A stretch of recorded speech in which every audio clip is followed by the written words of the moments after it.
بسم اللہ الرحمن الرحیم۔ السلام علیکم ورحمۃ اللہ وبرکاتہ۔ ناظرین کرام، بے شک ہمارا اس بات پر پختہ ایمان ہے کہ اللہ تعالیٰ کی ذات ہی رزق عطا کرنے والی ہے اور سب سے بہترین رزق عطا کرنے والی ہے، اور زمین پر جتنی بھی چلنے پھرنے والی مخلوقات ہیں ان سب کی روزی اللہ تعالیٰ کے ذمے ہے، اور سب کو رزق اللہ تعالیٰ ہی دیتا ہے، اور یقیناً کسی لالچی کا لالچ اللہ تعالیٰ کے رزق کو زیادہ نہیں کر سکتا، اور نہ ہی کسی ناپسند کرنے والے کی ناپسندیدگی اسے کم کر سکتی ہے۔ اور یہ اللہ تعالیٰ کی حکمت ہے کہ اس نے رزق کے معاملے میں لوگوں میں فرق رکھا، تو وہ جسے چاہے زیادہ رزق عطا فرما دے اور جسے چاہے کم رزق عطا فرما دے۔ وہی مالک ہے، وہی خالق ہے، وہی ایک قوم کے رزق میں کشادگی کر دیتا ہے تو دوسری قوم کے رزق میں تنگی فرما دیتا ہے۔ یہ سب کچھ اللہ تعالیٰ کے قبضہ قدرت میں ہے، انسان کچھ بھی نہیں کر سکتا سوائے دعا کرنے کے اور سوائے اللہ تعالیٰ کے سامنے گڑ گڑا کر مانگنے سے۔ ایک حدیث قدسی میں اللہ تعالیٰ کے رسول صلی اللہ علیہ وسلم کا فرمان ہے کہ جو چیز تجھے جنت کے قریب کر سکتی ہے اس کا میں نے تجھے حکم دے دیا، اور جو چیز تجھے جہنم کے قریب کر سکتی ہے اسے میں نے روک دیا۔ یقیناً حضرت جبرائیل علیہ السلام نے میرے دل میں یہ بات ڈالی ہے کہ کوئی بھی جان اس وقت تک فوت نہیں ہو سکتی، کوئی بھی انسان اس وقت تک اس دنیا سے نہیں جا سکتا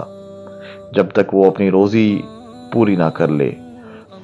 اور سارا رزق کھا نہ لے۔ تو تم اللہ کا تقوی اختیار کرتے ہوئے روزی کا حصول اچھی طرح کرو، اور تم میں سے کسی کو روزی کا لیٹ اور کم ہو جانا اس بات پر نہ ابھارے کہ اللہ تعالیٰ کی نافرمانی کر کے رزق حاصل کرنے میں لگ جاؤ، کیونکہ جو کچھ اللہ تعالیٰ کے پاس ہے وہ اللہ تعالیٰ کی اطاعت اور فرما برداری کے ذریعے ہی حاصل کیا جا سکتا ہے۔ ناظرین، اکثر آپ لوگوں نے دیکھا ہوگا کہ اللہ تعالیٰ نے ہمیں صبر کرنے کا حکم دیا، اور جب ہمیں مشکلات پیش آتی ہیں، رزق کی تنگی ہوتی ہے، تو ہم گلے شکوے کرنا شروع کر دیتے ہیں، پھر ہم ناجائز کاموں میں پڑ جاتے ہیں اور حلال و حرام کو بھول جاتے ہیں۔ اللہ تعالیٰ نے اس چیز سے منع فرمایا، اور اس بات کو یاد رکھیں، رزق صرف وہی اچھا، وہی فضیلت والا اور وہی انسان کے لیے فائدہ مند ہو جس کو استعمال کرنے سے دنیا آسان ہو جائے اور آخرت میں بھی آسانی کا معاملہ ہو۔ رزق کی کمی اللہ تعالیٰ کی طرف سے نہیں بلکہ انسان کے خرچ نہ کرنے کی وجہ سے ہوتی ہے، اور اللہ تعالیٰ ساری مخلوق کے لیے اس کی ضرورت کے مطابق پورے سال کا رزق نازل فرما دیتے ہیں۔ ہمیں چاہیے کہ اگر ہم اپنے رزق میں برکت اور ترقی چاہتے ہیں تو غریبوں، مسکینوں میں زیادہ سے زیادہ اللہ تعالیٰ کا دیا ہوا مال خرچ کریں تاکہ اللہ ہمارے رزق کو مزید بڑھا دے، جیسا کہ اللہ تعالیٰ نے فرمایا۔ اور جب ان سے کہا جاتا ہے کہ جو رزق خدا نے تم کو دیا ہے اس میں سے خرچ کرو، تو کافر مومنوں سے کہتے ہیں کہ بھلا ہم ان لوگوں کو کھانا کھلائیں جن کو اگر خدا چاہتا تو خود کھلا دیتا؟ تو پھر اللہ تعالیٰ فرماتے ہیں کہ تم تو صاف صاف غلطی میں ہو۔ ناظرین مکرم، ایک کسان کو دیکھ لیں، وہ ایک بوری بیج کی جب کھیت میں بوتا ہے اور فصل جب اگ جاتی ہے تو وہ ایک بوری کے بدلے میں 70 بوریاں لے کر اپنے گھر کو واپس لوٹ جاتا ہے، محنت کرتا ہے۔ لیکن اگر وہ کسان یہ سوچنا شروع کر دے میں یہ ایک بوری کا بیج کھیت میں پھینک دوں اور پتہ نہیں مجھے ملے گا کہ نہیں، تو پھر وہ اس کی کمزور ترین ایمان کی نشانی ہے۔ اسی طرح جب ہم غریبوں میں، مسکینوں میں اپنے مال کو تقسیم کریں گے تو اللہ تعالیٰ ایک کے بدلے 70 گنا اجر عطا فرمائیں گے۔ تو میں دعا کرتا ہوں کہ اللہ تعالیٰ ہمیں غریبوں میں اور مساکین میں اپنے رزق کو تقسیم کرنے کی توفیق عطا فرمائے تاکہ ہمارا رزق اور بڑھ جائے۔ ناظرین مکرم، تو آج ہم آپ کو قرآن پاک کی 2 آیات کے بارے میں بتانے والے ہیں کہ سورۃ بقرہ کی وہ 2 آیات ہیں جن کی تلاوت کرنے سے، جن کو پڑھنے سے اللہ تعالیٰ اپنے فضل و کرم سے آپ کے پاس کبھی رزق کی کمی کو نزدیک نہیں آنے دیں گے۔ ناظرین مکرم، جب آپ نے نماز ادا کر لینی ہے تو نماز کو ادا کرنے کے بعد دعا مانگنے سے پہلے وہ 2 آیات کریمہ تلاوت کر لینی ہے اور ان کو پڑھ لینا ہے۔ انشاءاللہ اللہ تعالیٰ کے فضل و کرم سے آپ کے رزق میں اضافہ ہونا شروع ہو جائے گا۔ جو لوگ چاہتے ہیں کہ اللہ تعالیٰ ہمارے گھروں میں رزق نازل فرما دے، رزق عطا فرما دے، تو کوئی ایسا وظیفہ مل جائے، کوئی ایسا عمل مل جائے جس کو کرنے سے ہماری مشکلات آسان ہو جائیں اور غیب سے اللہ تعالیٰ مدد فرمائے، تو آج کا یہ عمل،